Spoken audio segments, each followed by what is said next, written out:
Guys, welcome dito sa The Sun Tarot. Ang reading nito ay for collective for anyone who can resonate sa reading nito. This is a general reading and a collective reading. Your energy at this time.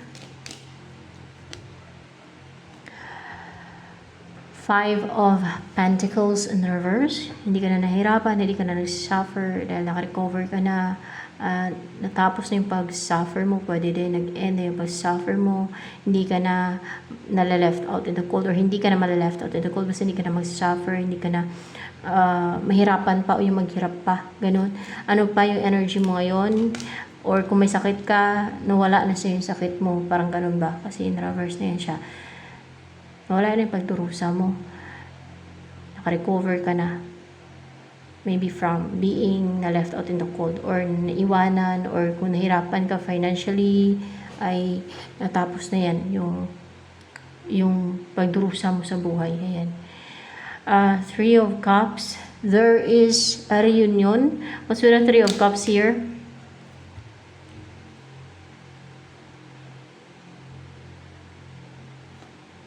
Merong interesado na person na nag-spy sa'yo.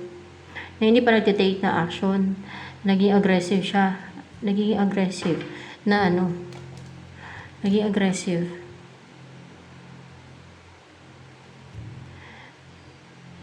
Na para ba unstable siya. Parang feeling unsecured, unstable. Hindi siya ganun ka-confident. Hindi pa siya nagtitake na action. Pero nang-i-spy siya sa'yo, yung tao na yan. Gusto niya ng reunion. Gusto niya makipag-reunite sa'yo. Hindi. Gusto niyang ipursu ka. Hindi. O gustong gusto ka niya, kaya nang-i-spy siya sa'yo. Hindi. Hindi. May nang-i-spy sa'yo. Naging aggressive. Kaaway ba to? Hindi to person mo. Parang unstable, unsecured, ungrounded. Kaaway to nang i-spy sa'yo, naging aggressive. Kaaway. Kaaway pala to, guys. Kasi may nag-end, no? May natapos. May na-complete na cycle. Yung ano yun? Yung na-complete na cycle. Yung pamimisti niya sa buhay mo. Yun ang na-complete na cycle. Yun ang natapos. Yung na-misti sa buhay mo. Tapos na pamimisti niya sa buhay mo. Ayan. Kaya pala aggressive at unstable siya, unsecured. Nang-i-spy, nang-i-stalk sa'yo. Akala ko person. This is a enemy. Kaaway mo na. Kaaway to, guys. 3 of Cups. Yung mga kontrabida sa buhay mo. Magkakaibigan yan. Ay, oo, magkakaibigan sila, guys. Magkakaibigan na nang-spy sa'yo. Oh my gosh. Magkakaibigan sila. Magkakasundo sila. Pare-pare silang evil. Kasi namimisti sila. Baka sila namimisti sa'yo. Mukhang gigil na gigil sa'yo. Nagiging aggressive. Nagiging impatient. Naubusan ng pasensya. Bakit? Nababaliw na sila sa inggit sa'yo? Ganon? Kaya pinipisti ka nila? Oh my gosh, yes. Nababaliw sila sa inggit sa'yo. Gusto nila angkinin yung sa'yo? Gusto nila angkinin yung sa'yo. Umiiral yung pagiging sakim nila, guys. Tama ba? Umiiral yung pagiging sakim nila. Yan ang mga evil. Yan ang ipagtatapon sa impyerno. Yan ang mga ganyang tao ang itatapon sa impyerno. Tama ba, angels? Ganyang tao ang itatapon sa impyerno? Oo daw. One more. Oo talaga. Alam ko kasi kung anong klase ng tao itatapon sa impyerno. Dahil alam naman natin yan, di ba? Maliban lang kung i-deny nila na normal lang yan kasi tao lang sila, ganun yung kanilang reason. Pero sa kabilang buhay, may hatol yan sa kanila. May justice kasi, no? Iba yung dito sa mundong to, na kung may ginagawa sila sa'yo na patago ng mga pang-atake, hindi mapapansin ng iba. Kung witchcraft yan, hindi mabigyan ng hustisya, no? ng government, di ba? ng batas ng tao. Pero sa kabilang buhay, ay may matindi silang hatol. Impyerno ang hatol nila.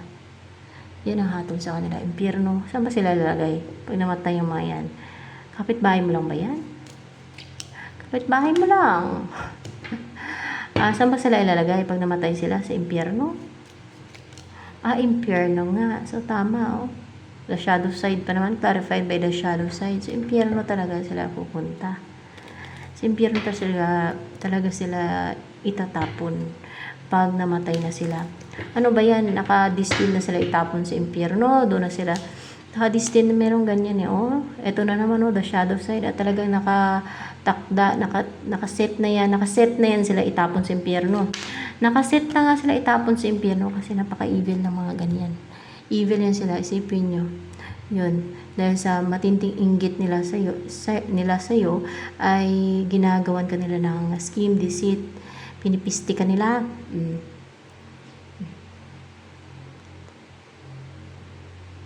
Kaya, yan ang kanilang kapalaran, impyerno. Nakaset na yung kaluluwa nila itapon sa impyerno pag namatay sila. Ano ba yun? Nahayaan na lang sila mabuhay muna, no? Hanggang ngayon, kasi sa impyerno naman sila itatapon, ganun. Oo. Kasi matindi kasi parusa doon sa impyerno. Baka hindi lang ba sa'yo may kasalanan yung mga yan? Hindi lang. Madami yan silang kafulisyan, kasamaan na ginagawa, maring sa ibang tao pa. Yung mga ganyan tao, mahilig manlansi ba yan? Mapanlansi din ba sa kapwa yan? Yung mga ganyan tao na gumagawa, mapanlansi din yan sila sa kapwa nila. Kita oh? Kung ano kasama ang iba. Yan ang ayaw madinig ng mga may evil spirit sa katawan, yung katotohanan. Yung mga sinasaniba ng mga demonyo, evil spirit. Basta yung may mga evil spirit sa katawan. Naiinis yan sila, nairita. Yung mga ganyan na katotohanan. At lalo na yung mga ganyan. Pag mapanood nila to, kunwari lang, no? Malalaman ba nila sila ito? Itong kontrabida sa buhay mo? Malalaman nila sila yan. Yung kontrabida. Alangan sila yung bida. Kasi sila ang kontrabida. Sila ang inggitira. Sila ang gahaman, sakim. Gusto nilang angkinin yun sa'yo. Kahit balay-balik ta rin pa, no? Kahit sa anggulo tingnan, masama talaga sila. At napaka-evil. Kaya nga nakaset na yung soul nila na itapon sa impyerno. Matinding parusa dun. Alam nila mapupunta sila sa impyerno. Alam nila. Anong reaksyon nila? Mapunta sila sa impyerno.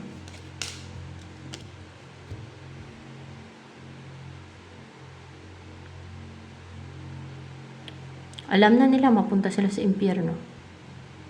Hindi na sila nagtataka. Mapunta sila sa impyerno. Hindi na sila nagtataka kung mapunta sila sa impyerno. Alam na nila na mapunta sila sa impyerno. Nakaset na nga yung mga yan na itapon sa impyerno pag namatay. Hinahayaan na lang sila mabuhay kasi sa impyerno din naman sila itatapon. Ganun. Ano ini-embody mo energy? Kasi matindi na doon yung parusa sa impyerno. Forever ba naman? Wow. Ano busilak ang puso mo, kind-hearted ka, oh. Pure intention mo, wala kang masamang intention.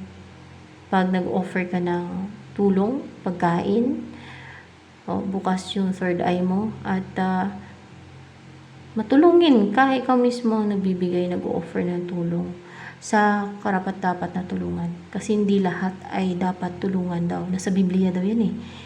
Saan ko ba nabasa? Sa ano ata yun? Sa YouTube. Na nasa Biblia daw yan, no? Na pwede mo ikapahamak o ikaruwin mo yung pagtulong sa hindi tamang tulungan. Ganun pala yun. kunwari ay masamang tao, no? At tinulungan mo, ay mapapahamak ka pa. O, diba? Sa bagay, totoo yun. Kasi, katulad dun sa mga nangyayari na tinulungan niya yung psychopath, ang nangyari, pinatay pa siya ng psychopath. Mga ganun. May mga ganun nangyayari.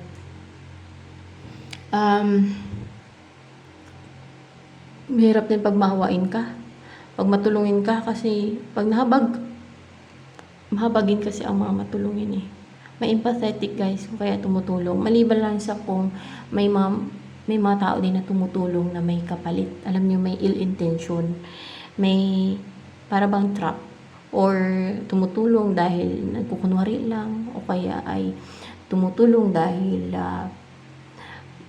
may may gusto pala siyang kapalit ng tulong niya. May mga ganyan.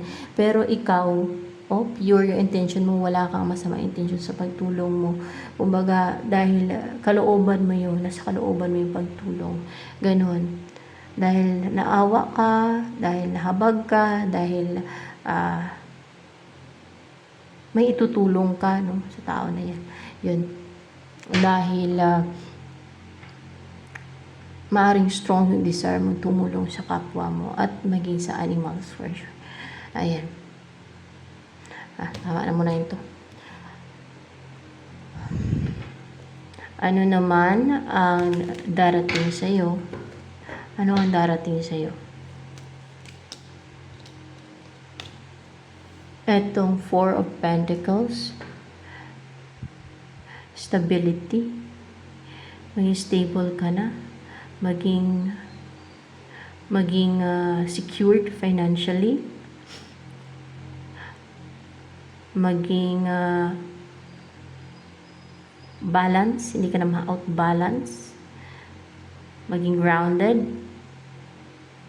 Magkaroon ka ng matibay na bahay at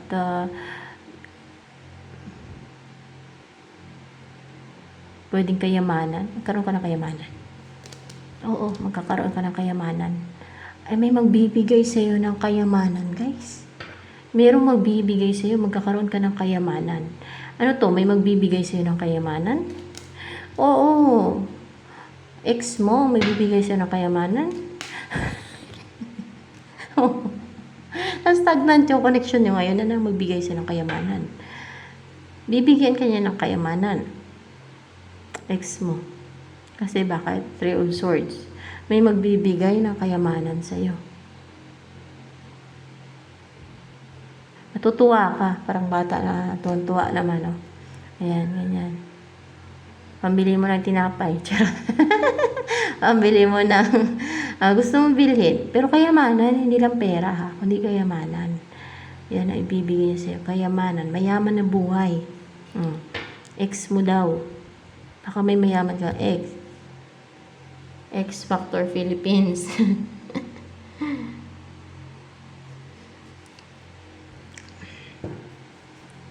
Baka may ex kang yumaman na o mayaman na ex. Yan ang magbibigay sa'yo ng kayamanan.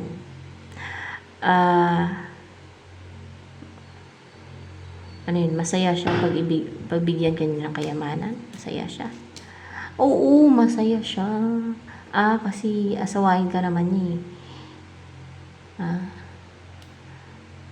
Gusto niya masaya ka. Ganun.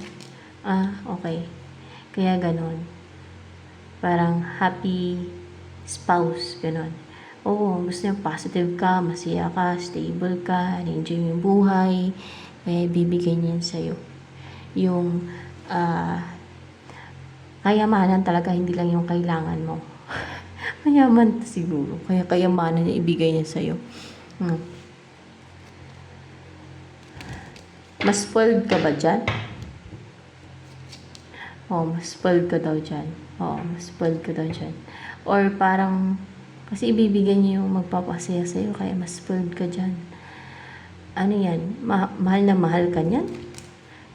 Hindi naman. Hindi ka niya mahal na mahal. Mahal ka lang niya. Mahal ka lang niya. Oo, mahal ka niya. Mahal ka lang niya. Pero, hindi mahal na mahal, no? Mahal ka lang niya. Kaya nga, ibibigay niya sa'yo yung lahat na mapapasaya sa'yo. Pero, Advice lang, huwag kang maluho. Kumbaga yung wag masyado, wag yung mga, alam niyo yung pupunta sa mga bar-bar, mga ganyan, na mga, alam niyo yung gumagamit na ng mga ano, painom-inom, ano yung mga ginagawa ng mga sosyal. Painom-inom ng alak, no? Wala na sa, parang toxic na yung buhay. Pangit yun, guys, no?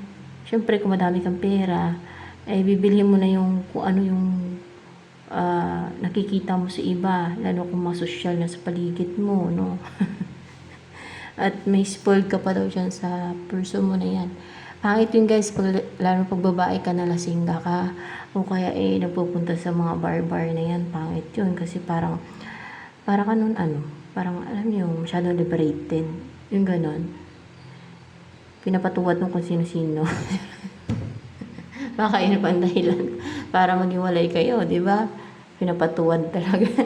O gano'n yung mga liberated, kung na-notice ninyo, kung na-observan ninyo, di ba? Yung mga liberated na mga sosyalin, ay, kung sino-sino lang, parang yung may term siya na one night, alam niyo na. Mga gano'n ang ginagawa nila. Kung may asawa ka, focus ka na sa asawa mo, gano'n. At ibibigay niya naman yung kayamanan pa ibibigay niya sa'yo, mayaman na buhay. Focus ka na lang sa buhay ninyo. Tapos yung ibibigay niya, advice ko lang ha, yung binibigay niya sa yung kayamanan ay, kunwari, malaking pera, no? Kayamanan. Palaguin mo, no? Yung kayamanan. Pagrowin mo, palakihin mo. Pwede mong ibili ng lupa kasi nagmamahal yung lupa. Tapos kung may isipan ka pati na ipagawa o itayong business sa lupa, diba, dagdag pagkakitaan. At yung lupa, hindi bumababa ang presyo, tumataas na tumataas. Kaya kahit na hindi mo yan gagalawin, tumataas na tumataas. At pwede ding pataniman mo, kunwari ng tubo, no, dito sa atin, tubo o kaya ay prutas o kung ano pa, no, na mapagkakitaan mo, yung ganon, dagdag income. Kaya mag-alaga ka ng hayop. Bibi, guys.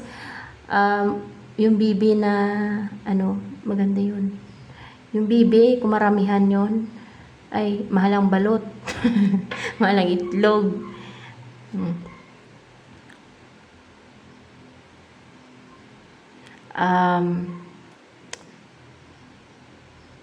Maganda yun pagka meron kang lupa na maluwag, no? Maluwak-luwak, mag-alaga ka ng bibi. O kaya ay, kung mga nasa residential area naman, patayuan mo ng paupahan. Ano mo yung mga place na na pwedeng paupahan, na madaming mangupahan. Ganon, no? Pwede yun.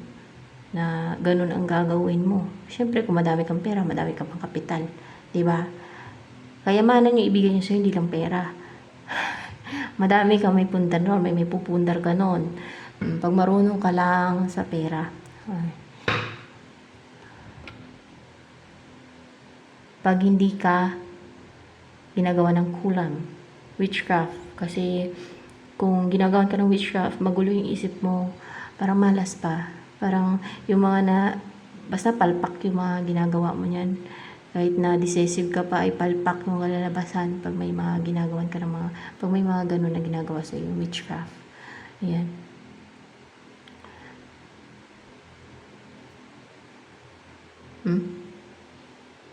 Bakit sila aggressive? Tingnan nga natin. Bakit sila aggressive and then matsyag na matsyag sa iyo? Itong mga kontrabidas buhay mo na yan na namimisti daw sa iyo. Kasi hindi ka na nila napipisti. Ano yun? Bumabalik sa kanila yung mga atake nila sa'yo? Bumabalik sa kanila. Bumabalik sa kanila, guys. Dahil sa dipinsa mo. Bumabalik sa kanila. Yung sinasend nila sa'yo, bumabalik sa kanila. Dahil sa dipinsa mo. Yun ang maganda siya. Panlaban sa mga evil na yan. Sa bagay, nakaset na din naman. May impyerno ang kanilang souls. Alam na din naman nila Napunta sila sa impyerno Kaya nayaan lang sila muna mabuhay, no? Kasi impyerno sila mapunta. Forever pa naman doon. Isipin nyo yan. Forever sa impyerno. Grabe.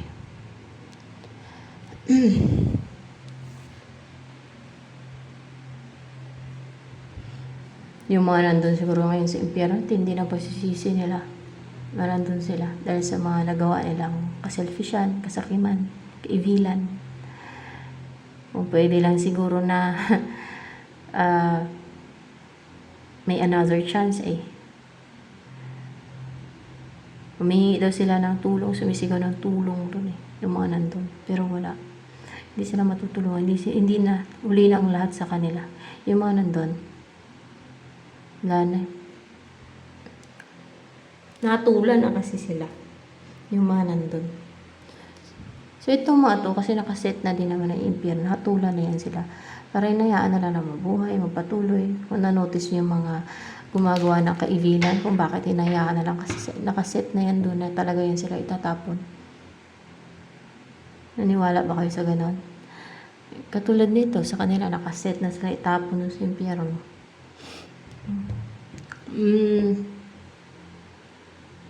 Ubod na talaga ng kasakiman yan, kasamaan yung mga ganyan, pagkaganyan.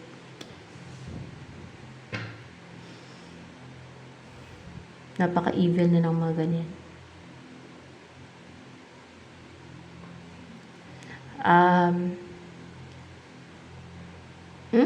Kayaman ka na.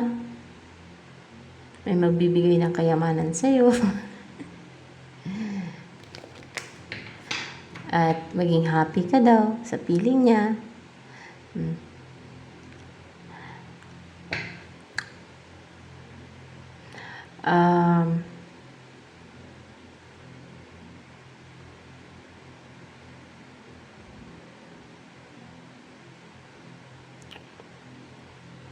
Ano yung gusto sabihin sa'yo ng person na to? Na magbibigay sa'yo ng kayamanan daw. Kayamanan talaga, no? Ay, driven siya, determined, positive with the color golden yellow. And buo yung loob niya. Malakas ang loob niya. Na ipurso ka, ikaw yung ipurso niya. Ipupurso ka niya. Kasi mahal ka daw niya yung, mahal ka niya. Oh. And dahil sa mahal ka niya, didipinsahan ka niya. Didipinsahan ka din niya sa lahat ng threats. Yan, sa lahat ng enemies, sa lahat ng mga sakim, gahaman. Kagaya yan, gahaman yan sila. Kaya nakaset na yan sa impyerno yung kaluluwa nila.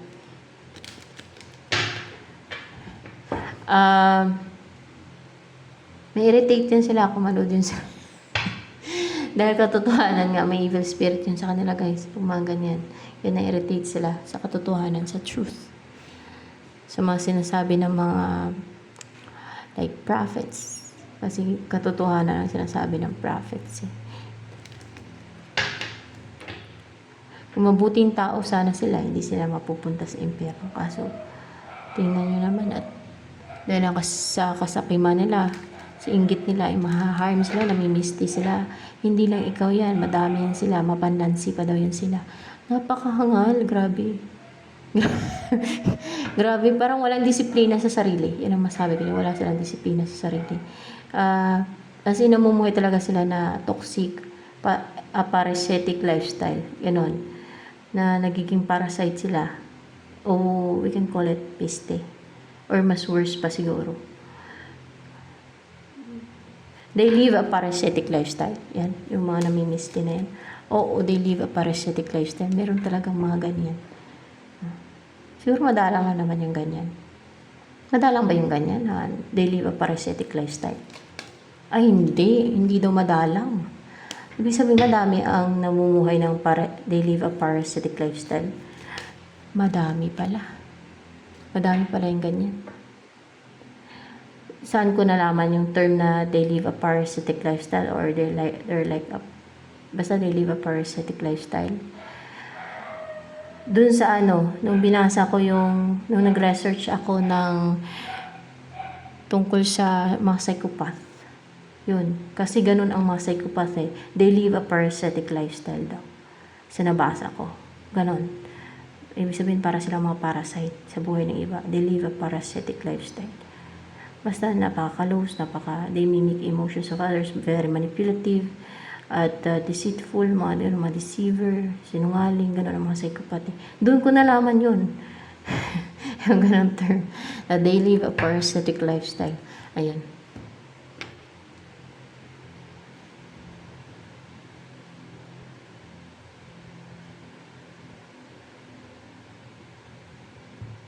So, ayan.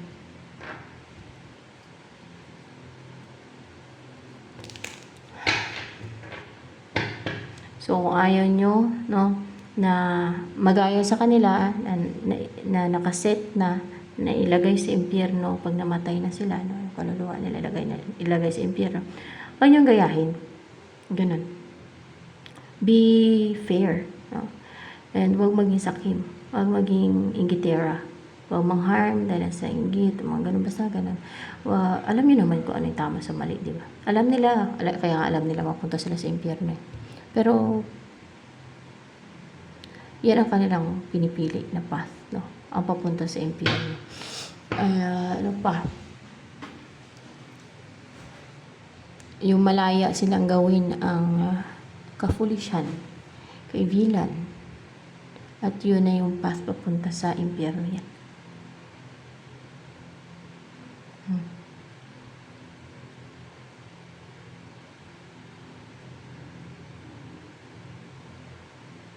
Na-enjoy nila yung ginagawa nila pamimisti sa'yo. Na-enjoy nila. Kita mo. Parang pinipiste nila yung fortune siguro. Na-enjoy nila, guys. Grabe kangal. Napaka-foolish na mga ganyang klase ng tao. Na-enjoy nila. Fool na yung mga ganyan. Crook. Baluktot pati. Tuwa yan sila. Enjoy nila. Yun nga lang, afterlife, forever iyak nun sa impyerno. Hindi lang iyak. Dusa, hirap, sakit, at matinding parusa doon. Parang it's a place of tormentation doon sa impyerno.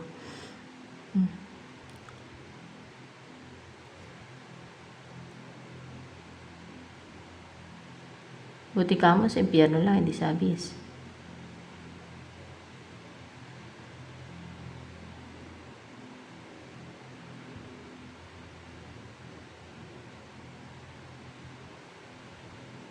Para sa kanila, tama yung ginagawa nila at na-enjoy nila. Dahil nainggit sila sa'yo. Dahil gusto nilang kamkamin yun sa'yo. Gusto nilang angkinin. So, para sa kanila, tama yun. Ganun ang mga baluktot mag-isip. Baluktot yun sila crook. At foolish yun sila, mangal. Kaya yung mga ginagawa nila, ka-foolishan, kabaluktutan, kaivilan, grabe.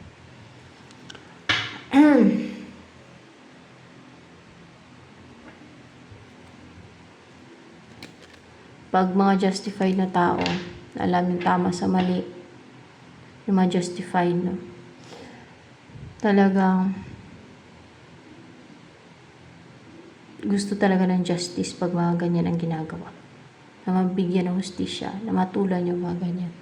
Kasi grabe talaga yan, kasi sama yung mga yan. Balok na nga foolish pa evil pa.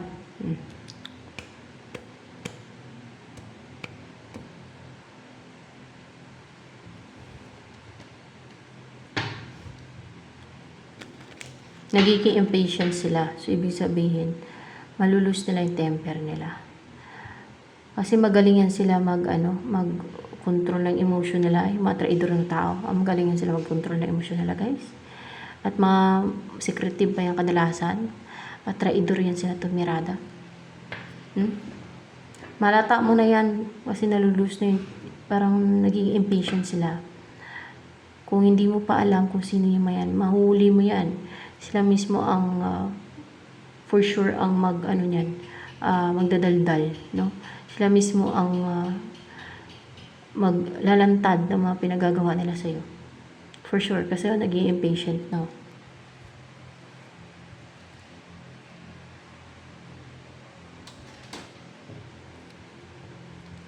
Hindi lahat ng tao ay sa side ng God. Nasa side ng kabutihan. Mayroon din sa side ng kadiliman. Evil. Yan. Ano naman ang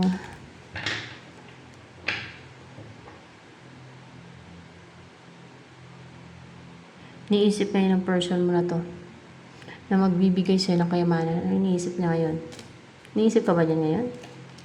Iniisip ka niya ngayon. Ano iniisip niya ngayon sa'yo? Habang iniisip ka niya, iniisip niya na connected kayo. Nararamdaman ka niya. At yung mayroon kayong spiritual connection, naramdaman ka niya. Naramdaman niya energy mo. At ano pa? Ano pang iniisip niya sa'yo? Or kaya ay intuitive ka, pwede din, with high priestess. Na nahinayang siya. Kasi ex mo nanghinayang siya sa'yo. Matinding panghinayang niya sa'yo. Dahil, di ba ex mo siya? Nawala ka siya. Nawala ka sa buhay niya. Ano pa? Ano pa ang iniisip niya? Sa'yo ngayon ang person na ito na magbibigay ng kayamanan sa'yo. Madami. Madami siyang iniisip. Madami siyang offer sa'yo, ganun. Madami siyang i-offer sa'yo, guys. Para maging masaya ka. Tingin niya kailangan madaming offer para maging masaya ka. Sa tingin ko, hindi naman kailangan. Depende sa tao yan.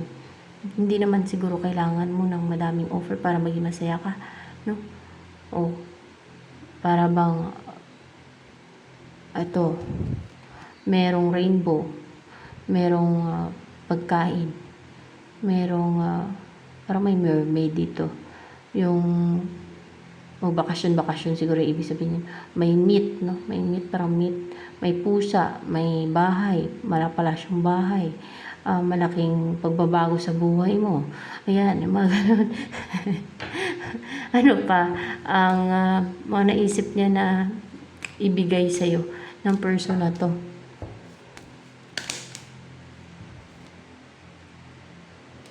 Upright behind the star.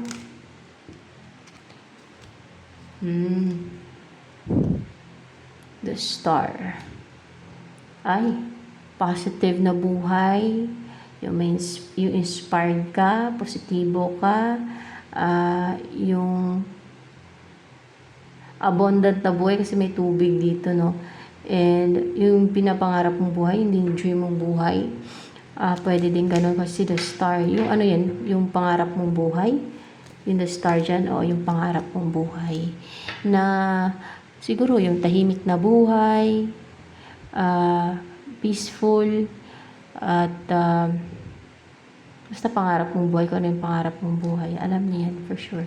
Kasi ex mo yan kung ano yung pangarap mong buhay. At relax ka, komportable ka, verified by temperance. Yung pangarap mong buhay. So, ano pa yung gusto niyang ibigay sa'yo ng person na to? Kasi gusto niya talaga ibigay sa'yo yung makapagpapasaya sa'yo. 7 of Wands. Dipinsa. Dipinsa. Naisip niya, bibigyan kanya ng dipinsa. Protection. Guard. Bodyguard. Dipinsa. O pwedeng dipinsa sa spiritual. Pwede din ganon. Basta dipinsa. Protektahan ka niya.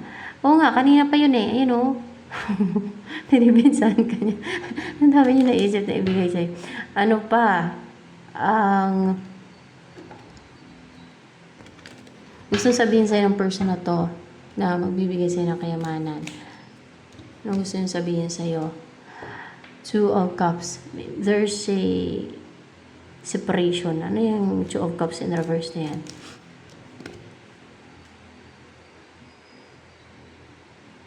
Naghiwalay sila ng lover niya. Naghiwalay sila ng lover niya. Oo, naghiwalay sila ng lover niya. Kung meron tong iba dati na pinalit sa'yo or ibang karelasyon, no? After you, ay naghiwalay na daw sila. nung lover niya na yon, no? Naghiwalay na daw sila. Ano yun, hiniwalayan niya? Yung lover niya, hiniwalayan niya daw. Bakit niya hiniwalayan?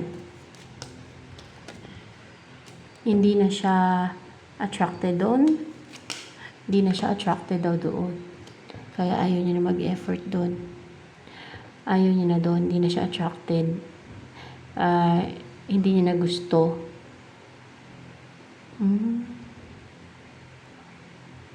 Yun ang sabi niya dyan, no? Yun ang sabi niya sa bara.